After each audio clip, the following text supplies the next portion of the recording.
Pues precisamente el sindicato médico se ha reunido ya con el nuevo directora del Servicio Canario de Salud. De toda esa situación de la sanidad en Canarias vamos a hablar con Levi Cabrera, que precisamente es el secretario general del sindicato médico en la isla de Tenerife. Ya nos acompaña aquí en el plató. ¿Qué tal? Buenos días. Buenos días. Bueno, señor Cabrera, el anterior ejecutivo se comprometió a la revisión de las retribuciones antes de que tuviese lugar esa convocatoria electoral, esas elecciones. ¿En qué punto se quedó esto? Porque era una de las principales reivindicaciones que a ustedes les llevó a convocar una huelga por ahora suspendida. Por ahora suspendida. Pues el tema estaba centrado en unos grupos de trabajo. El que se empezó a desarrollar fue el de retribuciones, en el cual se abordó, por ejemplo, un complemento que se llama carrera profesional, que premia lo que es la labor asistencial, docente, investigadora de los profesionales en el Servicio Canario de Salud, y se había llegado a un acuerdo de un incremento más o menos entre el 20 y 30% de lo que se cobra mensualmente según los niveles, son 4 niveles. Y bueno, esperábamos que ahora se retomara el testigo, y además de este grupo de trabajo, pues había más grupos de trabajo, de estudio de la atención primaria, estudio de manual de permisos, licencias y vacaciones, varias cosas que van en favor de mejorar lo que es el funcionamiento del Servicio Canario de Salud. Por ahora, pues no ha habido mesa sectorial de sanidad, parece ser que puede ser a final de este mes o principios de octubre. Lo que nos trasladan y siguen estudiando, que nos da un poco de pesimismo, es que hay un problema con Hacienda, con los presupuestos. Partimos de la base de que estamos infrapresupuestados en el Servicio Canario de Salud. Se está diciendo de que se gastó más dinero, pero es que hay un margen de gestión que a lo mejor se puede mejorar, pero donde no hay, no se puede sacar. Entonces, aquí tenemos un área de salud de Tenerife, por ejemplo, 1 millón de habitantes. Según la legislación que ellos mismos han puesto, para las áreas de salud tendrían que haber un hospital terciario por cada 250.000 habitantes. ¿Cuántos hospitales terciarios nos correspondería tener? 4. Tenemos 2 y dos embriones. 2 embriones de comarcales que ya se dieron cuenta de que no puede ser, porque el Hospital del Sur empezó siendo como un socio sanitario, nos estaban engañando, al final tuvieron que reformar el proyecto, llevamos 20 años con ese dichoso hospital que tenía que estar funcionando desde el principio de la década pasada,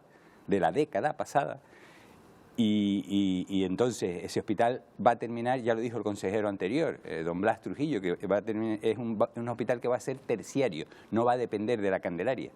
Tendremos 3 hospitales terciarios en ese momento y todavía nos queda un cuarto. El Hospital del Norte a lo mejor no tiene que ser terciario, pero tiene que ser un hospital comarcal que colabore a atender el área norte de la isla con el UC y dependa de este. Y ya se verá más adelante si a lo mejor no tiene que depender. Entonces, si eso no lo tenemos, ¿cómo vamos a cocinar si no tenemos el material?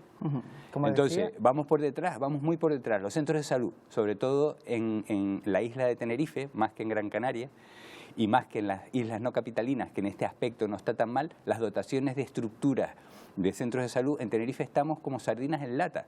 Es que el único de los pocos que se salva, que es nuevo, es el Centro de Salud del Cristo, que todavía está adaptado para crecer un poquito más, meter 2 o 3 médicos más, pero es que el resto no cabemos y estamos trabajando de 8 de la mañana a las 20, llenos por la mañana, llenos por la tarde, las consultas de medicina, las consultas de enfermería. Habla usted, señor Cabrera, de que faltan evidentemente infraestructura sanitaria, recursos. Sin embargo, en los últimos años, en las últimas legislaturas, el gobierno del Pacto de las Flores pues celebraba que el presupuesto específicamente para sanidad era, decían ellos, el más alto de toda la historia de nuestra comunidad autónoma. Teniendo más dinero, ¿por qué, por ejemplo, no tenemos todas esas infraestructuras sanitarias? ¿Por qué hemos conocido que la lista de espera creció en el primer semestre de este año?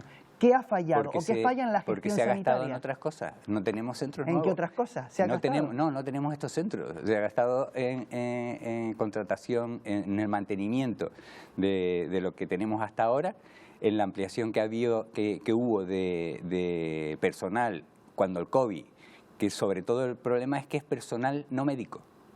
En los más que se amplió es personal sanitario no médico y personal no sanitario.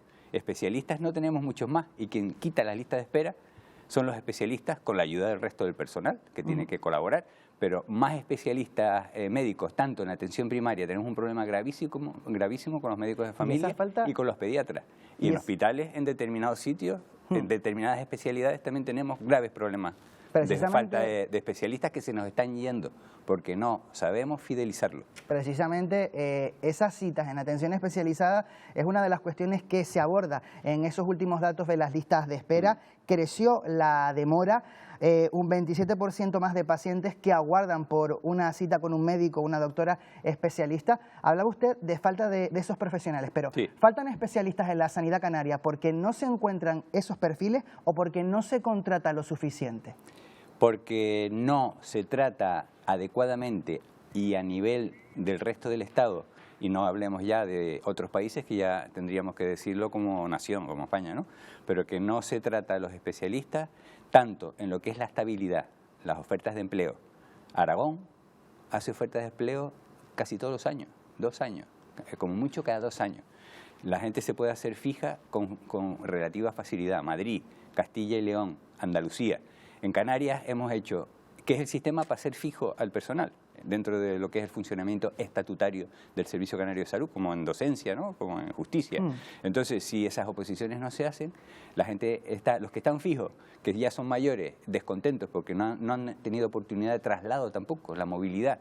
Si no hay oposiciones, no ha habido traslado. Entonces esa es una de las cosas que queremos pedir, un traslado abierto y permanente para que la gente se pueda mover. Y no ha habido mejoras retributivas en carrera profesional, por ejemplo, que nos tienen que aumentar ese incremento que habíamos pactado porque éramos los últimos de toda España. Ahora nos dicen que a lo mejor no hay dinero para ejecutarlo, nos están diciendo eso, que hay un problema de déficit presupuestario, los 550 millones que dejó el gobierno anterior, que el gobierno te dice que tiene un límite que no puede pasar el 2,5% del gasto. Estamos ahí peleando, hasta la semana que viene vamos a saber qué margen tenemos para mejorar esas condiciones de trabajo. Ante esos avisos que les da la nueva Consejería de Sanidad, el Servicio Canario de la Salud, de que existe ese agujero en el departamento, ustedes tienen, como decimos, una huelga suspendida que no desconvocada. No desconvocada. ¿Qué calendario se han fijado? Es decir, ¿se han puesto una fecha límite para ver algún gesto del nuevo Ejecutivo y decidir, ¿la suspendemos definitivamente o la retomamos? Este mes. Estamos esperando, la semana que viene nos volveremos a reunir con el director del servicio, la consejera, el Sindicato Médico Canario, y están estudiando todavía qué margen de acción hay y en qué punto de lo que son las retribuciones se puede mejorar un poco lo que tenemos, porque las consecuencias son que los especialistas que están saliendo no se plantean quedarse aquí, porque en otros sitios la oferta de condiciones laborales y retributivas en otros sitios de España son mejores y muchos pues se están planteando irse a Irlanda, a Francia, a Finlandia, a Noruega, que están haciendo unas ofertas agresivas para captar especialistas médicos de todos los países y más de España, que son muy valorados. Pues Levi Cabrera, secretario general del Sindicato Médico en Tenerife, como siempre, agradecido de que nos atienda aquí en Buenos Días Canarias. Estaremos muy pendientes de esas reuniones con el Servicio Canario de la Salud. Veremos a final de mes, principios del mes de octubre. Pues estaremos muy atentos. Muchas gracias. Buenos días. Buenos días.